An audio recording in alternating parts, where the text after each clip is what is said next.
S மக்களே, Sunday episode review ரொம்ப லேட்டாக போடுறேன், எனக்கு தெரியும். எல்லோரும் காலையில் கேட்டுக்கோங்க. நான் இப்போதைக்கு இப்போ தான் பார்த்து முடித்தேன். ஸோ நான் அப்லோட் பண்ணி வச்சிடுறேன். படையப்பா படம் பார்க்க போயிட்டேன், ரீரிலீஸ். சும்மா சூப்பராக வைப் பண்ணிட்டு வந்து உட்காந்தா மூடையே ஸ்பாயில் பண்ணி விட்டாங்க பிக் பாஸில். நான் எனக்கு ஓரளவுக்கு ஞாபகம் கிடைக்கும் சொல்கிறேன். வண்டர்ஃபுல்லாக படையப்பா படம் ஓடிட்டு இருந்துச்சு. ஓகே, இதையும் பார்த்து நம்ம கையோட ரிவ்யூ போட்டுடலான்னு வந்தால், அப்பா சாண்ட்ரா அப்பா நடிப்பு அரக்கி, சாண்ட்ரா இம்ச தொல்லை. இதில் கூட கூஜா பாரு கருமாந்திரம் வேற. அவ்வளோ திமிரு பாருக்கு. நீங்கள் இந்த அரோரா ஒரு இடத்துல விஜய் சேதுபதி பாராட்டினாரு. நீங்கள் அப்போ அந்த பார்வதி மூஞ்சியை பார்த்துருக்கணும்.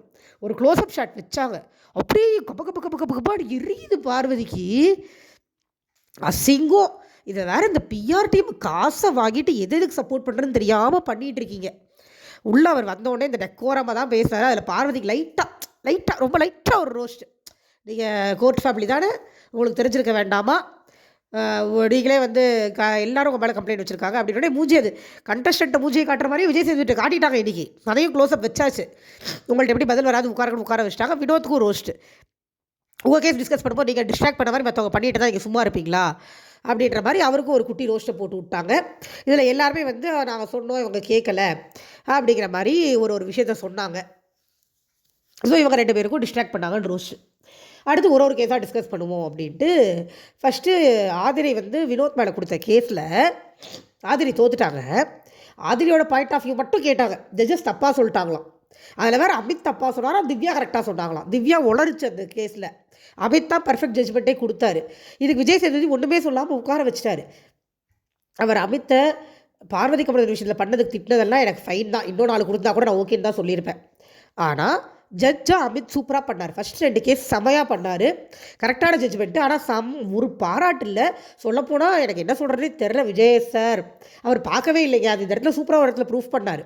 இந்த மாதிரி பார்வதிக்கு சார்பாக நீங்கள் ஏன் வாதாட போனீங்க, அவங்க உங்களை கூப்பிட்டுருந்தாலும் நான் உங்களுக்கு தப்பு பண்ணுறாங்கன்னு உங்களுக்கு தெரியலையா அப்படின்னு கேட்குறாரு. ஆக்சுவலாக பார்வதி கூப்பிடல, இவர் நானே தான் போனேன் அப்படின்னோடனே அவர் ஒரு மாதிரி ஓ அப்படியா அப்படின்ட்டு உட்கார வச்சுட்டாரு. அமிதா தான் போனார். பார்வதி வந்து நீங்களே வாதாடிக்கோங்கன்னு பிக் பாஸ் சொன்னாங்க.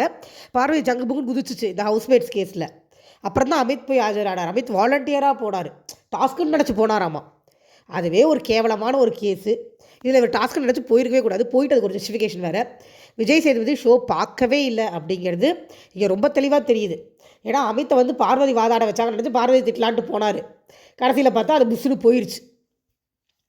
இதுக்கு திட்டி முடிச்சதுக்கப்புறம் அதான் இந்த கேஸ் முடிஞ்சது. அதுக்கப்புறம் இப்போ சுபிக்ஷா விக்ரம் கேஸை சும்மா விளையாட்டு விட்டாங்க, விளையாட்டாக இருந்ததுன்னு சொல்லி விட்டுட்டாங்க.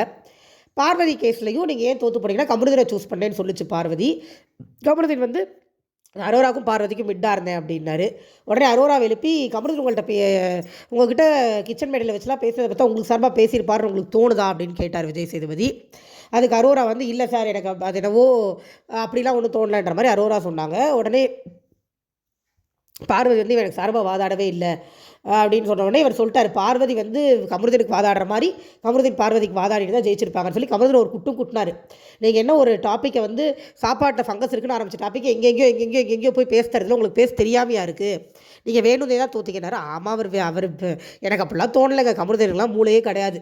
இதுக்கு கமருதன்லாம் இவ்வளோ தூரம் வர வேண்டிய ஆளே கிடையாது. 2வது வாரமே போயிருக்க வேண்டியவரை 70 டேஸ் வரைக்கும் வச்சு இன்னமும் கீ கொடுத்து எதுக்கு வச்சுக்கிட்டு இருக்காங்கன்னே தெரில கருமோ. இன்றைக்கி கமருதீனும் சாண்ட்ராவும் போயிருக்கலாம்.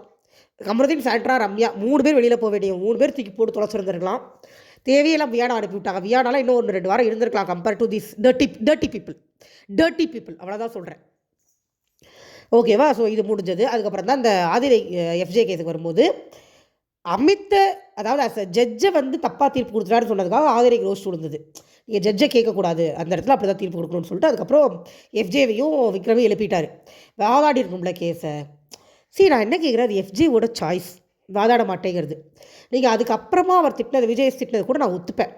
ஏன்னா இந்த மாதிரி ஆதிரை மேலே 10 விஷயம் இருக்குது, நான் சொன்னால் அவளோட கேரியரே ஸ்பாயில் ஆகிருன்னு அவர் சொன்னது த்ரெட்டன். அதுக்கு திட்டுங்க, கரெக்ட், அதுக்கு திட்டணும். ஏன்னா அந்த மாதிரிலாம் பேசி தெரியக்கூடாது வீட்டுக்குள்ளே எஃப்ஜே. ஆனால் அந்த கேஸில் வந்து அது அவரோட சாய்ஸில் பேச. இப்போ இன்றைக்கி சாண்ட்ரா திருப்பிட்டு போச்சுல்ல, இது வந்து கேட்பாரா விஜய் சேதுபதி? கேட்க மாட்டார் தானே. வந்து வீக்கெண்டில் நீங்கள் போகக்கூடாது, உங்கள் சாய்ஸ் கிடையாது, அது பேசணும்னு சொல்லுவாரா இப்போ சாண்ட்ராட்ட? பீரியட்ஸ் வந்துருச்சான், சொல்லிட்டு போக வேண்டியதானே. பீரியட்ஸ் வந்துருச்சு, நான் போயிட்டு வரேன்னு சொல்லிட்டு போனால் என்ன ஆயிரும்? லபோதிபோன்னு கத்துது அந்த ஐயோ! எனக்கு சாண்ட்ரா பார்வதி மாரி தான். ஐயோ! மரியாதையா பேச முடியலன்னு பார்வதி புலம்புன மாரி புலம்ப வேண்டியதா இருக்கு. அந்த தேவையில்லாத ஒரு ரோஸ்ட் விக்ரமுக்கும், எஃப்ஜேக்கும். நீங்க பேசியிருக்கணும், பேசியிருக்கணும், பேசியிருக்கணும். அவங்க முடிவு பண்ணாங்க. நீட்டா நல்லா இருந்தது பார்க்கறதுக்கு. அத்தனை ரிவ்யூவரும் ஃபயர் விட்டோம். நல்லாயிருக்கு, சூப்பர், செமையான மூவ் அப்படின்னு. அது அவங்களோட சாய்ஸ்ல அந்த இடத்துல அவங்க அத ஒரு புத்திசாலித்தனமான மூவா தான் பண்ணாங்க. நீங்க டிஸ்கஸ் பண்ணி தான் ஆகணும்னு விஜய் எப்படி சொல்ல முடியும்? புரியல. ஒரு விஷயத்த பேச பிடிக்கலன்னா பிடிக்கல அவ்வளோதான். இன்னைக்கு சாண்ட்ரா பண்ண மாரி அசிங்கமா கூட அவங்க பண்ணல. தப்ப ஒத்துக்கிறவங்க யான்னு சொல்லிட்டு தான் உட்கார்ந்தாங்க. அசிங்கமா பண்ணி இவள கத்து கத்துன்னு கத்தி ஒரு அசிங்கம் பண்ணி எடுத்தவ எதிர்ல இருக்கிறவங்கள டான்ட் பண்ணி அப்படிலாம் பண்ணலல்ல. சாதாரணமா தானே சொன்னாங்க. இல்ல நாங்க ஒத்துக்கிறோம் வேண்டாம் அப்படின்னு. அதுக்கப்புறம் உள்ள வந்ததுக்கப்புறம் எஃப்ஜே சொன்ன வார்த்தை தப்பு. அந்த வார்த்தை தப்பு. அதுல அவர் சொன்ன ஒரு விஷயம். அதாவது எப்படி சொன்னாங்களாம், ஆதிரை வந்து கேப்டன்சி டாஸ்க் முடிஞ்சப்ப விக்ரம்ட்ட வந்து ஒரு ஹக் குடுத்துட்டு போங்கன்னு கேட்டாங்களாம். அதே மாரி எஃப்ஜே கிட்ட ஒரு முத்தா குடுத்துட்டு போன்னு கேட்டாங்களாம். ஒரு முத்தா குடுத்துட்டு போன்னு கேட்கறது ஆதிரைக்கு சாதாரணமா இருக்குன்னா, அங்க எங்க மென்காடு புண்ணாக்குலாம் வந்தது? அது சாதாரணமா இருக்குன்னா, உங்களுக்கு எஃப்ஜே பண்ண எல்லாமே சாதாரணமா தானே இருந்திருக்கணும். ஒரு கிஸ்ஸ சாதாரணமா கேட்கிற உங்களுக்கு, எங்கேருந்து அவர் உங்கள யூஸ் பண்ணாருன்லாம் தேவையில்லாம தோணுது? எனக்கு புரியவே இல்ல. அது என்னத்த கிளியர் பண்ணணும்னு புரியல. அந்த இடத்துல ஆதிரைக்கு சாதகமா ஒண்ணுமே இல்ல. எதுக்கு விஜேஎஸ் முட்டு குடுத்தாருன்னே தெரியல சீரியஸா. தேவையே இல்லாத முட்டு. அவர் அட்ரஸ் பண்ணிட்டு போனதுக்கப்புறமா இன்டர்வல்ல அரோரா இந்த விஷயத்த சொல்றாங்க. இந்த 10 பேரு 10 விஷயம் இருக்குன்னு சொன்ன விஷயத்த. உடனே திவ்யா வந்து அத சொல்லி அத அட்ரஸ் பண்ணி தான் ஆகணும்னு சொல்றாங்க. அது அட்ரஸ் பண்ணதும் தேவையா இல்லையான்னு எனக்கு தெரியல. ஏன்னா, அத எடுத்துட்டு போய் விஜேஎஸ்ட்ட சொல்ல வேண்டிய அவசியமே இல்ல. விஜேஎஸ் வந்த உடனே நாமினேஷன் ப்ராசஸ் டிஸ்கஸ் பண்ண போறதுக்கு முன்னாடி அரோரா எழுந்து சொல்ட்டாங்க. சார் இந்த மாரி 10 விஷயம் இருக்குன்னு சொன்னாரு. அது வந்து ஒரு மாரி த்ரெட்டனிங்கா இருந்ததுன்னாங்க. சரி ஓகே. அது தப்பு. அது தப்பு தான். நான் அது கரெக்ட்டுன்லாம் நான் சொல்ல மாட்டேன். அந்த மாரி த்ரெட்டன் பண்ணக்கூடாது. அப்போ ஆதிரை பண்ணதுக்கும், இவர் பண்ணதுக்கும் வித்தியாசமே இல்லன்னு தானே ஆயிடுச்சு. இவர் மட்டும் ஜாலியா நான் மன்னிப்பு கேட்கிறேன்னு சொல்லிட்டு வந்துட்டு, இங்க வந்து ஆதிரைய த்ரெட்டன் பண்ணிட்டு இருக்கக்கூடாது. அங்க ஆதிரை ஒழுங்கு இல்லாதனால தான் எதுவுமே நிக்க மாட்டேங்குது. உடனே அவர் வந்து தப்புதாம்மா, சூப்பர்மா நீங்க பேசுனது நல்லா இருந்ததும்மான்னு அரோராவ சொல்லி அட்ரஸ் பண்ணும்போது, பார்வதி மூஞ்சிக்கு ஒரு க்ளோஸ்அப் வச்சாங்க. பார்த்துருந்தீங்கன்னா தெரியும். உரு உருன்னு கிடந்துச்சு அது மூஞ்சி. உட்காந்துட்டாங்க அரோரா. தென் வியானா எலிமினேட்டட். வியானா வந்து எல்லார்கிட்டயுமே கட்டி பிடிச்சி ரொம்ப ரொம்ப கிரேஸ்ஃபுல்லா வந்தாங்க. சீரியஸா எனக்கு ரொம்ப பிடிச்சிருந்தது. அவங்க வெளியில வந்தது. எந்த ட்ராமா சீன் எதுவுமே இல்லாம, அழகா ஒரு டான்ஸ் ஆடிட்டு, அவங்க மறுபடியும் அது கொஞ்சம் தமிழ் இதுக்கே போயிட்டாங்க. ஓகே நம்ம ஆக்டிங் மோடுக்கு போயிருவோம் அப்படின்னு போயிட்டு, நீட்டா விக்ரம் கிட்டலாம் அழகா பாய் சொல்லிட்டு, சுபிக்ஷாட்லாம் பாய் சொல்லிட்டு எல்லார்கிட்டயுமே பாய் சொன்னாங்க. சூப்பர் மேட்ரு ஒன்று பண்ணாங்க. நான் சொல்கிறேன் வெளில வந்து பண்ணாங்க. அதுக்கு முன்னாடி ஒன்று நடந்தது. இவங்க பாய் சொல்லிட்டு வெளியில் வராங்க. வெளியில் வந்ததுக்கப்புறமா உள்ளுக்குள்ளே எஃப்ஜே போய் மறுபடியும் அரோராட்ட வம்பிழுக்கிறாரு. நீ எப்படி அதை சொல்லலாம் அப்படின்னு வம்பிழுத்த உடனே அரோரா வந்து சொல்கிறாங்க, நீ சொன்னது தான் நான் சொன்னேன், தப்பாக தெரிஞ்சது அப்படின்னு சொல்லி அது வளர்ந்துக்கிட்டே போகுது. நீங்கள் ப்ரொமோவில் பார்த்த மாதிரி பேச்சு வளருது வளருது வளருது. எஃப்ஜே கத்திட்டே இருக்காரு. விஜய் சேதுபதி உள்ளே வந்துட்டார். வியானாவை கூப்பிட்றதுக்கு முன்னாடி இதை அட்ரஸ் பண்ணி எஃப்ஜே அவங்க உங்களுக்கு நல்லது தான் பண்ணுறாங்க, அந்த விஷயத்தை இங்கே சொல்லணும், சொல்லனா தப்பு அப்படின்னு உருட்டுனாரு. அதுவுமே உருட்டு தான். அதை ஏதோ அவங்க சொன்னாங்க, இவர் கேட்டார், அதை சொல்லணும்லாம் அவசியமே கிடையாது. எத்தனையோ விஷயங்கள் எடுத்துகிட்டு வர்றதில்ல சபைக்கு. என்னமோ அதை எடுத்துகிட்டு வந்ததுனால எஃப்ஜேக்கு நல்லதுனால அது எந்த வகையில் எஃப்ஜேக்கு நல்லது எனக்கும் புரியலை. அங்கே யாருக்கு புரிஞ்சது தெரியவே இல்லை. அட்வைஸ் பண்ணி உட்கார வச்சுட்டாரு. வியானா வெளியில் வந்தாங்க. வியானா வெளில வந்ததுக்கப்புறம் கொஞ்சம் நேரம் பேசினாங்க. அப்புறம் தரமான சம்பவம் ஒன்று பண்ணாங்க. மறுபடியும் உள்ளே போய் கண்டஸ்டன்ஸில் பேசுவாங்கல்ல, அப்போ பார்வதிகிட்ட பேசும்போது, நீ எல்லார் மண்டையிலும் ஏற்கனவே கொஞ்சம் கொஞ்சமாக ஃபஸ்ட்டு தெளிச்சுட்டு தான் இருக்க, என் மண்டையில் கொஞ்சம் தெளிச்சிட்டேன், நான் கொஞ்சம் கேட்டுட்டேன், அதனால தான் வெளியில் வந்துட்டேன் அப்படின்னு ரொம்ப பச்சையாக உண்மையை ஒத்துக்கிட்டாங்க. அதுதான் உண்மை. அதுக்கப்புறம் அந்த பார்வதி இப்போ இன்னைக்கு கூட பண்ணுச்சு. சுபிக்ஷா விக்ரம் விஷயத்தை டிஸ்கஸ் பண்ணும்போது, எழுந்து இந்த அண்ணா கார்டு யூஸ் பண்ணுறாரு அப்படின்னு நடுவில் விஜய் சேதுபதிட்டே சொல்லுது தைரியமா. இப்போ இந்த பொம்பளை லவ் கார்டு யூஸ் பண்ணலாம், ரேஷன் கார்டு யூஸ் பண்ணலாம், கிஸ் கார்டு யூஸ் பண்ணலாம், காஜி கார்டு யூஸ் பண்ணலாம், என்ன வேணாலும் பண்ணலாம். அவங்க அண்ணா கார்டு யூஸ் பண்ணால் தப்பாமா. சுபிக்ஷாவை ஏற்றி விடுது. அண்ணாவை தூக்கி போட்டு முதிச்சுன்னு சொன்னேன் சார் அப்படின்றதெல்லாம் கேட்கவே நாராசமாக இருந்துச்சு. இந்த பொம்பளை ஒரு கேவலமான கார்டு யூஸ் பண்ணிட்டு தானே சுற்றுது. அதை கேட்டால் இது கோவம் வருது இல்லை. அதுன்னு அடுத்தவங்களை மட்டும் இது பேசும், இதை யார் எதுவும் பேசக்கூடாது. இதை விக்ரம் இன்ட்ரோவில் நல்லா சொன்னார். ஆமாம் நீ எல்லாரும் என்ன வேணாலும் பேசுவேன், உன்னை யார் எதுவும் பேசக்கூடாது, நீ அநாயகமாக தான் இருக்க பார்வதி அப்படின்னு டேரெக்டாக மூஞ்சிக்கினாரு சொன்னார். பார்த்தீங்களா அப்படி குத்திட்டு அப்படின்னா ஆமாம் குத்துவேன் போடி அப்படின்னாரு. நல்லா இருந்தது அதெல்லாம். இங்கே வருவோம். பார்வதிகிட்ட சொல்லிவிட்டு அடுத்து கமருதீன்கிட்ட போகும்போது போட்டு கொடுத்துட்டாங்க. வியானா டெய்லி கமருதீன் வந்து யாரும் இல்லாதப்ப என்கிட்ட வந்து வெளில வந்து உங்கள் அம்மாட்ட பேசவா, கல்யாணம் பேசவான்னு கேட்டுருந்துருக்குற அப்படி அவர் டெய்லி வந்து கேட்பாரு அப்படின்னு. இது பார்வதிக்கு தெரியுமா அப்படின்னாரு விஜய். இல்லை பார்வதிக்கெலாம் தெரியாது அப்படின்னோடனே பார்வதி திரும்பி ஒரு முறைக்குது கமருதீனை. இதில் மேட்ரு என்ன தெரியுமா மக்களே, கமருதீன் எவிக்ட் இல்லைன்னு சொல்லும்போது பார்வதி மூஞ்சில் ஆடலை. பார்வதி பயங்கர எக்ஸ்பெக்டேஷனில் இருந்தாங்க போல் இருக்கு. நம்ம பண்ணி வச்சிருக்கிற வேலையை கண்டிப்பாக கமருதீனை தூக்கிடுவாங்க இந்த வாரம் அப்படின்னு. கமருதீன் எவிக்ட் இல்லைன்ன உடனே பார்வதி மூஞ்சி தொங்கி போச்சு, ஒரு மாதிரி போச்சு. நீங்கள் அதை பார்த்துருந்தீங்கன்னா தெரியும் உங்களுக்கு 1 hour எபிசோடில். அவங்க கமருதீன் வந்து எவிக்ட் ஆளை சேவ்டுன்னு சொன்னப்போ பார்வதி ஃபேஸில் சந்தோஷம் இல்லை, கவலை தான் இருந்தது. அது நீங்கள் பார்த்துருந்தீங்கன்னா உங்களுக்கு தெரிஞ்சிருந்திருக்கும். ஓகே. அதுக்கப்புறமா நல்லா தெளிவாக வியாடா போட்டு கொடுத்துருச்சு கமருதீனை. போட்டு கொடுத்துட்டு அழகாக கிளம்பிட்டாங்க. அடுத்து வீட்டுக்குள்ளே போனால் திவ்யா ஒரு விஷயத்தை போய் அட்ரஸ் பண்ண நிற்கிறாங்க. தெளிவாக கவனிக்க அட்ரஸ் பண்ண நிற்கிறாங்க. சாண்ட்ரா எழுந்து நான் உட்கார முடியாது இப்படி தான் சொல்லிட்டு போனாங்க. எனக்கு உடம்பு முடியலை, எனக்கு பீரியட்ஸ் வந்துடுச்சு, இல்லை எனக்கு கொஞ்சம் பர்சனல் இஷ்யூ இருக்குது, நான் வந்துடுறேன் 10 நிமிஷத்தில், இப்படி எதுவுமே சொல்லலை, நான் உட்கார முடியாது அப்படின்ட்டு போனாங்க. உடனே திவ்யா கத்துனாங்க, இங்கேருந்து இருங்க, நான் உங்களை தான் அட்ரஸே பண்ணணும், நீங்கள் எழுந்து போனால் என்ன அர்த்தம் அப்படின்னு கத்துனா. அதுக்கப்புறம் கத்துறாங்க, எனக்கு பீரியட்ஸ் இது கூட சொன்னால் உங்களுக்கு புரியாதா, நீ சொல்லவே இல்லடி மக்கு மந்தாரமே அப்படிங்கிற மாதிரி இருந்தது.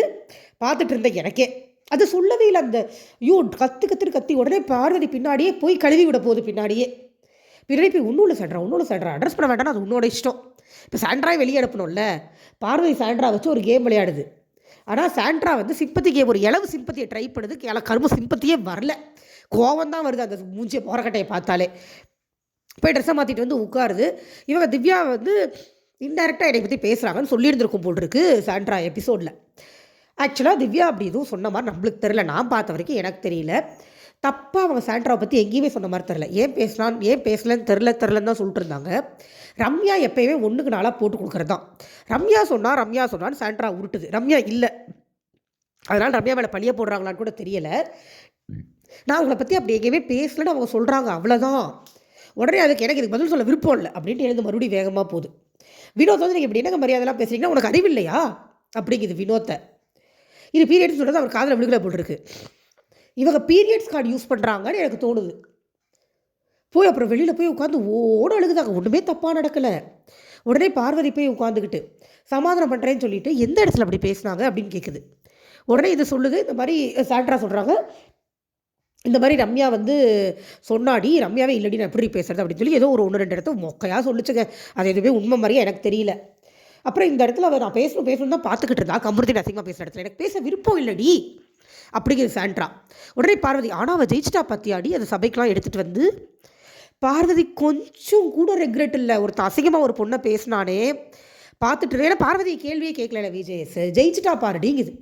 இதில் ஜெயிக்கிறதுக்கு தோக்கிறதுக்கு என்ன விளைவு இருக்குது? இவங்களுக்கு சப்போர்ட் பண்ணும்போது ஜாலியாக இருந்துச்சா?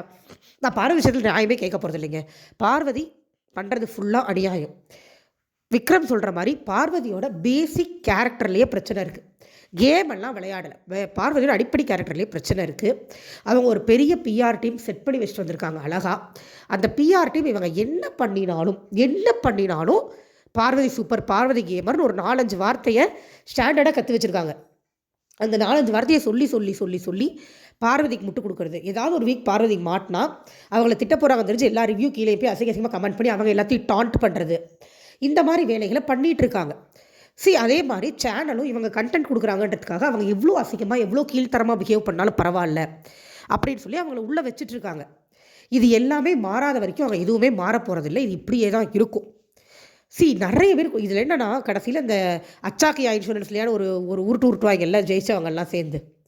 அதுக்காக கூப்பிட வரும்போது விக்ரம் வேறு வராரு. எனக்கு பிடிக்கவே இல்லை சீரியஸாக. விக்ரம் மட்டும் இந்த வாரம் சாண்ட்ரா பக்கத்தில் போய் உட்காந்துட்டாருன்னா விக்ரம் கேம் கம்ப்ளீட்டாக காலி. சாண்ட்ரா அழுகுதுன்னு சொல்லி பாவம் பார்த்து போய் உட்காந்தாருன்னா முடிஞ்சு போச்சு. ஏன்னா திவ்யா மேலே அங்கே இருக்கிற எல்லாருக்குமே ஒரு மனஸ்தாபம் இருக்குது, திரும்ப பேசுகிறாங்கன்னு. அந்த மனஸ்தாபத்தினால திவ்யா கிட்ட இருக்கிற நியாயம் தெரியாமையே போயிடுது எல்லாருக்கும். யோசிக்கணும்ல, அவங்க என்ன சொன்னாங்க, ஒரு நிமிஷம் உட்காருங்க பேசுகிறேன்னாங்க, நல்லதாக தான் சொன்னாங்க. நான் எதுவும் தப்பாக சொல்லலை, அவங்கள பற்றி எதுவும் பேசலை, இன்டைரக்டான்னு தான் சொல்ல வந்தாங்க. சரின்னு சொல்லிட்டு கூட போயிருக்கலாம்.